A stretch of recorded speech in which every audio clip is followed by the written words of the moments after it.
Ito yung balita ngayon mga kababayan na malamang another case of plunder na pwedeng ma-file kay Maudix at matindi pa ito doon sa unang kaso na final po ni Trillanes kasi ang amount nito mga kababayan 47.6 billion pesos. Yung kasong plunder na final kay Maudix at Bongo ni Trillanes 6.6 billion. Mga infrastructure projects yun, mga kababayan. Ito, mas matindi ito kasi ito yung panahon ng pandemonyo, yung sinasabing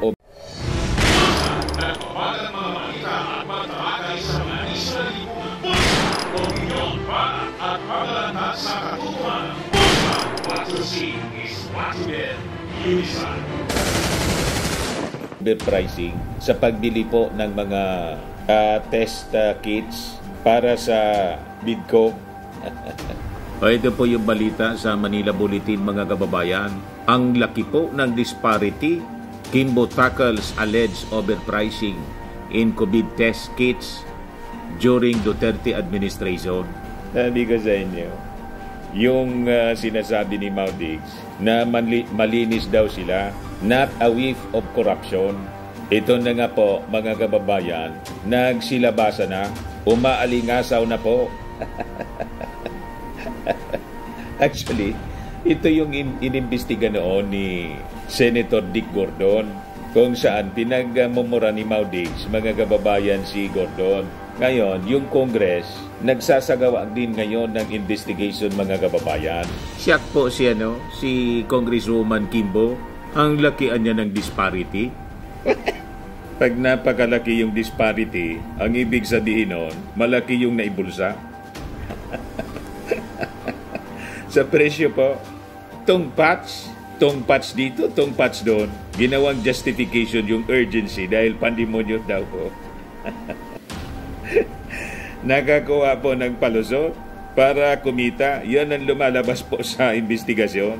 At ang nakakalungkot mga kababayan, pinagsamantalaan tayo sa panahon pa ng pandemonyo kung saan marami yung mga namamatay. Tinubuan pa mga kababayan ng tudo-tudo base dito sa lumalabas na kwento sa investigasyon ng Kongreso. It's a pure evil mga kababayan. So sabi dito sa kwento mga kababayan ng Manila Bulletin, there might have been overpricing sa pagbili daw po ng mga COVID-19 test kits ng Department of Health sa pamamagitan po ng procurement service ng Department of Budget and Management or PSDBM during the previous Duterte administration. O ano kayo ngayon mga DDS at mga nausog? Akusa kayo ng akusa, gawa kayo ng gawa ng kwento. Pagdating dito sa mga sumisigaw na mga anomalies, tahimik kayo. O ngayon, pati yung funding, mga kababayan ng mga nausog rallies, sumingaw na rin. Ang sabi sa kwento ng Rappler po na nakuha natin kanina, malamang galing sa Pogo. Pogo operation po. So sabi dito po, Marikina City 2nd District Representative Stella Kimbo made this observation while presiding over the Committee on Appropriations ongoing oversight hearing on the budgetary performance ng DOH at saka ng Philippine Health Insurance Corporation or PhilHealth for the first quarter ng fiscal year 2024 at saka sa prior year. As the committee scrutinized the alleged irregularities in the transfer of 47.6 billion pesos ng DOH funds to PSDBM para sa COVID-19 supplies, na nakita ni Kimbo, mga kababayan, yung napakalaking disparity in the prices nitong mga test kits. Pareho daw na brand at parehong klase. Base doon sa DOH procurement list, parehong brand, parehong klase, parehong type, magkaiba ng presyo. Bakit nagkaganon? Diba? At yung disparity mga kababayan sa presyo, napakalaki. So sabi po ni Kimbo, napansin ko po, may mga pagkakataon na pari-pariho ang test type, pari-pariho ang brand, pero iba-iba ang naging presyo. In the price difference niya was as high as about 500 pesos. Matindi, mga kababayan. 500 pesos yung tungpat sa kada isang test. Bigay sa inyo yung full story ng balitang yan. Click subscribe muna dito sa ating YouTube channel and hit the notification bell para lagi po kayong updated sa mga kaganapan dito sa ating bansa. Like and share na rin po ninyo ang ating video. At huwag na rin po ninyo na skip yung ating mga commercial ads para tuloy-tuloy lang ang pag-unlad ng Bagong Pilipinas. Sa mga nagana po ng malinis and spacious fitness gym, pumunta lang po kayo sa aming Colossal Fitness Gym. We also offer Grab Car Rental with our brand new 2023 model ng Toyota Innova. We also accept booking for those who are planning to travel via PAL, Cebu Pacific, and other airline companies, local and international, and bills payment for Meralco Bills, Aleco Bills, PLDT, etc. Ang Colossal Fitness Gym is located at 3rd floor Security Bank Building, Lanco Business Park, Legazpi City, Albay. For inquiries, look for Gilon Maravillas. Contact number 0966-802-0949. Yan po yung aming Innova. Lagi na pong matao sa amin.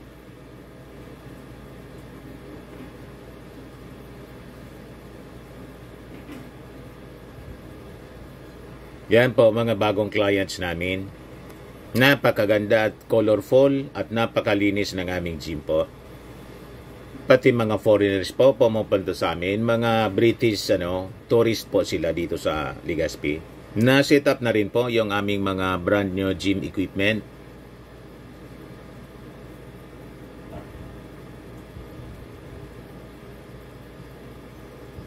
May treadmill na rin po kami. Ito naman po yung bago naming product na binibenta online.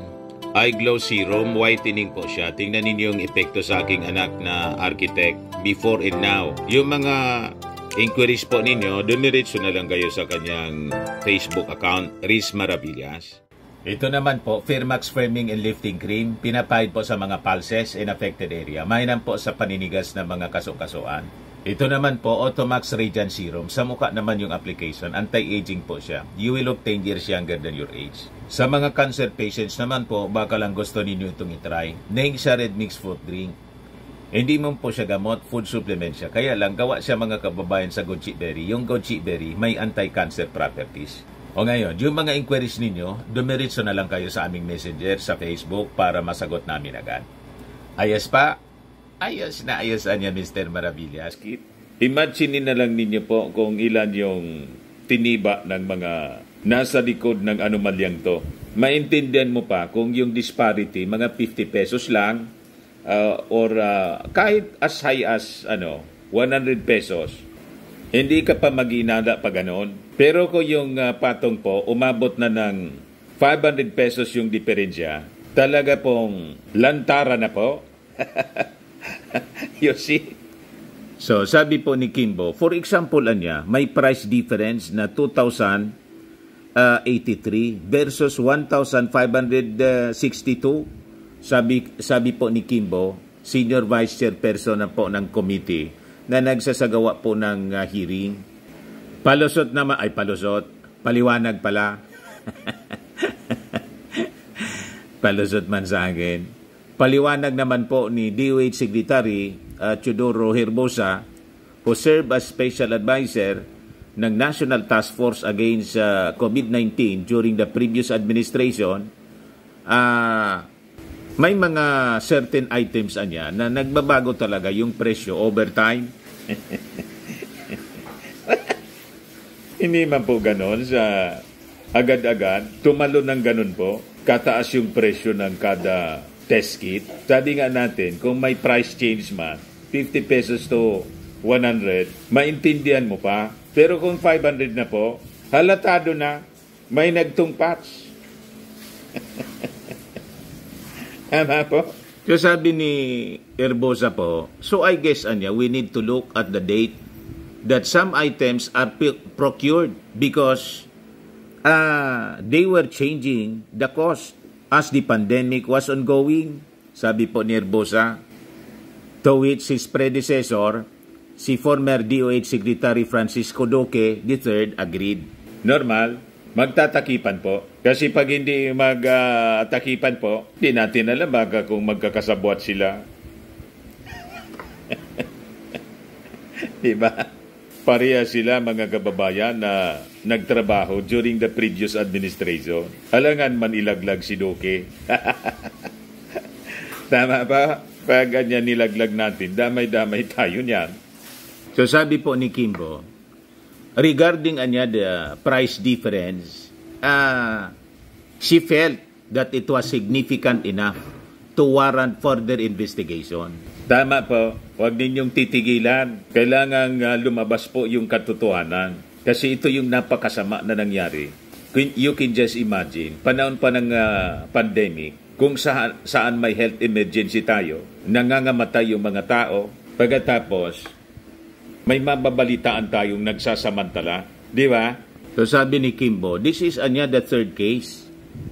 The third case is the situation where pari-pariho ang brand.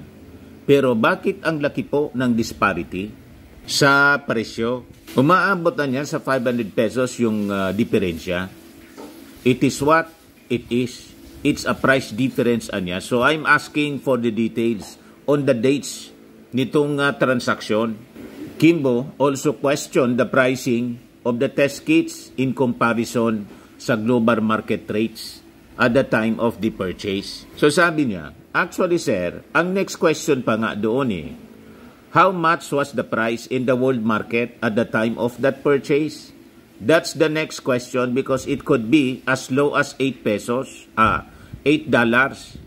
So yun mga kababayan, nagsisingawan na ngayon yung baho ng previous administration na nagmamalaki po na not a whiff of corruption ang nangyari sa kanyang administrasyon. Yun ang pinagyayabang po ni dating Pangulong Maudigs. O ngayon, may kaso siya, plunder, 6.6 billion na kasong plunder, final mga kababayan ni Trillanes, kasama si Bongo, tsaka yung pamilya ni Bongo, yung tatay at kapatid. Tapos may ipa-file pang panibagong kaso, may relasyon naman sa pag-purchase ng barko ng Philippine Navy po. So dalawa agad. At malamang sa malamang, ito yung susunod mga kababayan, yung anomalya sa pag-purchase ng mga test kits during the pandemic, overpriced. So yan man lang po mga kababayan, subaybayan na lang natin kung ano yung mga susunod na lalabas po na mga anomalya ng previous administration. Kasi kinakalkal po ngayon.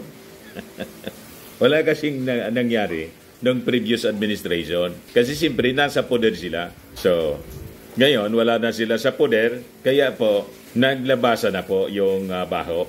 Sumingaw ng sumingaw. Talagang tama yung kasabihan po. Nothing concealed which shall not be revealed. Or hidden which shall not be made known. Tama pa? Ako po si Dante Maravillas. Bye-bye. God bless.